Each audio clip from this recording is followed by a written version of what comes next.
All right, my friends, let's do some macro with quant work. Maybe you know this guy, Stephen Miran. Just recently, recently is today, September 21st, 2025. Just recently took on a voting member seat at the FOMC. The reason why I want to bring that up is because this guy voted differently than everybody else at the most recent FOMC meeting from this past week. The question is, what if he wasn't there? The question I want to pose to you is there a way quantitatively to figure out the impact of his vote on the central tendency of FOMC projections? So to do that, we need some data. I want to go on over to this is the Federal Reserve website, and you have a calendar of the FOMC meeting. Scroll on down to the most recent one, and you can take a look at the statement. And here's the statement.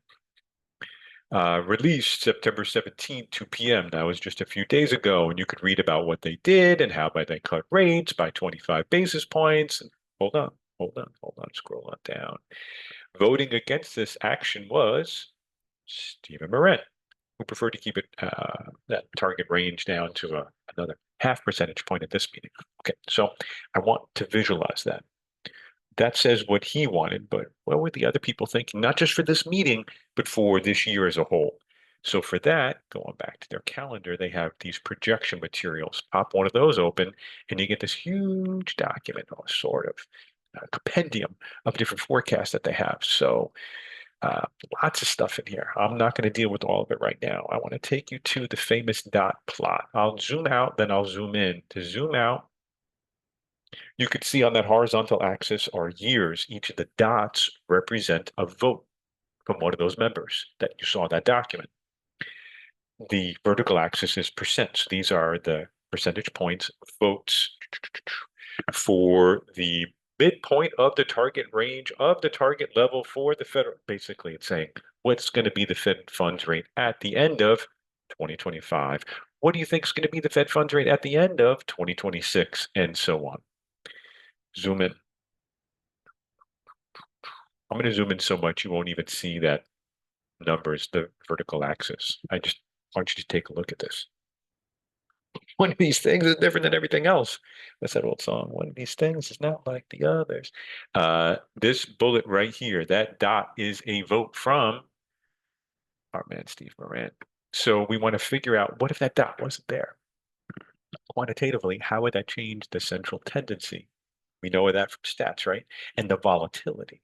Now, when you're thinking about central tendency, you're thinking like mean or median. When you're thinking about volatility, you think standard deviation. Most of the time, what you're thinking about is, let me download a whole bunch of data over many months and many years and take a equals stdev dot s or something like that, right? Going through time, that's not necessarily the only way to think of it. In fact, probabilistically, that's not the right way. What we want to think of is the fact that these are projections, right, for all of 2025. So when we're thinking about projections and we're thinking about these probabilities, we need to be prospective. Think of it more like a probability distribution or maybe a tree diagram with different perspectives, different possibilities or realizations, each one of them having a probability associated with it. Well, in fact, what we have here are kind of like probabilities. We have the votes, the number of votes for a particular bucket of these probability ranges is like an empirical distribution, if you remember that terminology. So let's see if we can gather this data a little bit more carefully. Continue down on that document. And if you scroll down, scroll down, you get over here, figure 3E, distribution of participants' judgments of the midpoint of the appropriate target range for the Fed funds rate or the appropriate target level for the Fed funds rate. Oh, that's a mouthful. Basically, what it's saying is, look, did anybody think on that voting members that by the end of 2025, the Fed funds rate is going to be somewhere in this range, 2.13 to 2.37? There's no blue bar there. So nobody thought that. Nobody thought 238 to 262. There's no blue bar. Nobody thought 263 to 287. No blue bar. One person, look at that number of participants. One person thought 2.88 to 3.12. That's our man. That's Stephen Miran. So we have a histogram, remember those? Each bucket on the horizontal axis. And then the height of those tells you the frequency.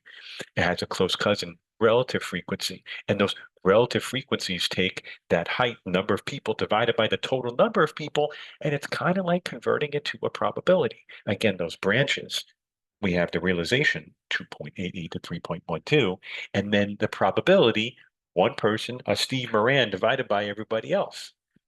We got the rest of this distribution around here, low fours or so. The dashed line is June. So we're not going to worry about that right now. I want to take that, translate that, do it in Excel. So feel free to follow along if you like. I'm going to switch the screen over. All right, let's call up Excel. I'm going to push this aside for a second. Push that aside for a second. So remember, the motivating question is, what if Steve Moran didn't vote the way that he did? And there's a few ways quantitatively to measure that. And then there's a few scenarios we need to think about. Well, like, what would he have done? Is it just magically he wasn't there? Or what if he voted with the majority of people? So I want to set up for you that imaginary tree diagram. Each of the branches are buckets. So what I did was I translated what we saw on the dot plot of the histogram into Excel. Remember, when you go ahead and you hard code, you color code it blue. So I got the upper and lower bounds for those ranges. I computed the midpoint, which is I just put as the average. And then I had a frequency. I highlighted one of them in yellow. That's the special one. That's Steve Moran. There was only one person there. 9 people voted at around 375, 2 at 4, 6 at 425, 1 at 4.5. That was the highest. I thought by the end of 2025, it's going to be a 4.5. They just lowered it down to 4 to 425. So one person thought it was going to stay there, be higher. Okay. So hard code, see that's all in blue. You can summarize that by adding them all together. So that means there was 19 votes. When you sum across frequencies, you get a total count. Next up, what I want to do is actually compute the relative frequency. Remember, that's more like a probability. So we're going to take the frequency divided by that count, put in the $12. Dollar signs, remember, lock stuff in. I want to lock in row 12. I didn't lock in D because I'm going to take this whole thing when we're done and copy it over to a different scenario. So this is going to lock in row 12. Go on down, copy that down, and then it's still dividing by row 12, still dividing by row 12. And if you add all those up, you get 1, which it should be, right? Because it's supposed to be a summative to 1 as per a probability distribution. So what this means is only 5% of the people thought by the end of 2025, the Fed funds rate was going to be 4.5. And only 5% of the people, Steve Moran, thought that by the end of 2025, that was going to be all the way down to 3. Okay, so what's the average there, the mean at that midpoint? Um, think about this theoretically, mathematically, and then think about it in Excel. What's the average? The average is like a weighted sum, a weight of outcome times probability. Branch, what's the outcome times the probability plus branch? The outcome times the probability. Do that multiplication across all of the branches and add them up. Or in Excel, sum of those products. You're going to highlight C3 to C11. Those are all of the branch value outcomes. And then E3 to E11, those are all the probabilities on each of those branches. So it's going to multiply C3 times E3. And then it's going to add C4 times E4. And then add C5 times E5, C6 times E6. It'll do all those. And when you get that, you get 3.93. So that's the average, the mean of all those dots, the dot plot. That is the expectation on average for the FOMC by the end of 2025. Now that you have an average, you can think about computing all other sorts of sample statistics, one of which might be the variance or its close cousin, the standard deviation. So if you remember, when you're thinking of variance and standard deviation, you usually taught about 1 over t sum of the x minus x bar squared. That's usually thinking about it from a historical data perspective, retrospective prospectively, we can actually compute it from the range of the branches in your probability tree. So it's very similar. What we want to do is take the observation minus an average, and we want to square them. Now, what we want to do is weight them, but weight them by what? Not by 1 over t, the number of observations, but by the probability. So just like the typical way that you think of a standard deviation, first thing we need to do is subtract off the mean, d mean. So again, we'll use the dollar sign only on 13 because we're going to copy it over later. And for each of these observations, we are going to demean them. Negative sign means that that branch value is less than the average, or in other words, Steve Moran's vote of a Fed funds rate at the end of 2025 of 3% was less than the average. That's the negative. How much more? 0.93 more or less. All right, so to turn that into a variance or standard deviation, we take those d-mean values and we square each one, square each one, square each one.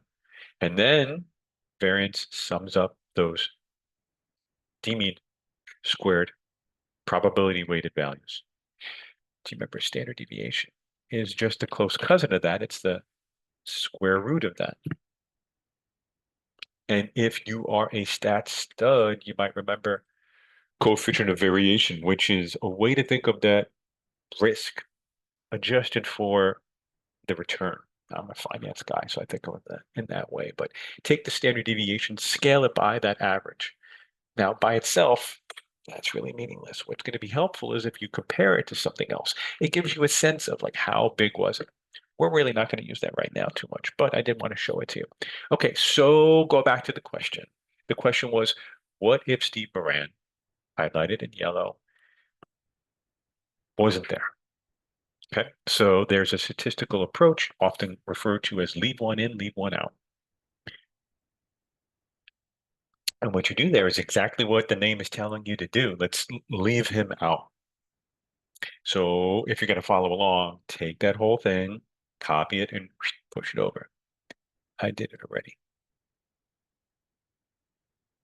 I'm going to scooch this over so we don't get confused. Okay. Now, keep in mind, when you go ahead and you take a look at like S3, for example, it still has a dollar sign, but we did not lock in the column, which allowed us to reference the proper column once I copied it over and maintain that row position. So all the formulas still work. All the formulas still are operating appropriately if I did everything right, which I hopefully did. Looks good. Okay, so I highlighted in yellow something that's different. Suppose Steve Moran didn't vote. Remember, he was at the 1 up at the top. I just put it to 0, took him out. That's no more. So I put it at 0, right? 0 frequency there. So what's the difference? So take a look at this formula here. What is this doing? This is taking E13, which is what it was in reality. He was there. He was voting with us. Good steward of the FOMC. And then divided it by as 13. Percentage change. So his presence reduced that average Fed funds rate that's expected for the end of 2025 by about 1.3%. We are quantifying now his impact on the central tendency of expectations for this year. We could also do the same thing for the standard deviation and the coefficient of variation. For that standard deviation, again, let's go back. It's the G divided by the U, both on that standard deviation. So he increased that volatility, let's call it, by 0.5%. That's one way to think of it. He lowered by 1.3%, increased the volatility by half of a percent. Now, another technique would be, all right, well, maybe he was still there, but it was his first meeting, right? In fact, he only got that voting approval, what was it, 3 days before, 2 days before? That FOMC meeting. So what if he just decided to say, look, I'm just going to vote with the math? In stats, do you remember? We had these constants of mean, median, and mode. The mode was which one is most frequent. So, when you're going into Excel, you can think of mode, but there's multi-signal, etc. It's just whichever one is most apparent. And that one right there is the most apparent, happens the most frequently. So what I did was, again, I copied everything over. All the cells are referencing still the right rows because we use that relative cell referencing. In this case, suppose he didn't vote there, but suppose we added on one more. Scooch over. There was 9 at 375. Suppose he voted with 10. He's sitting around the table. Okay, most people are raising their hand for 375, so I'm going to do that. So he jumps in. So now there's 10 people there. So let's compare that to what actually happened when he was thinking about it and he took his own instincts and voted. If that was the case, then his vote, his actual vote at 3, lowered by about a percentage point the central tendency, the mean of the expected range from the FOMC for the end of 2025, and he increased volatility by about 0.4%. All right, so that's mixing current events, macro, monetary policy with quant and Excel. Hope that helps.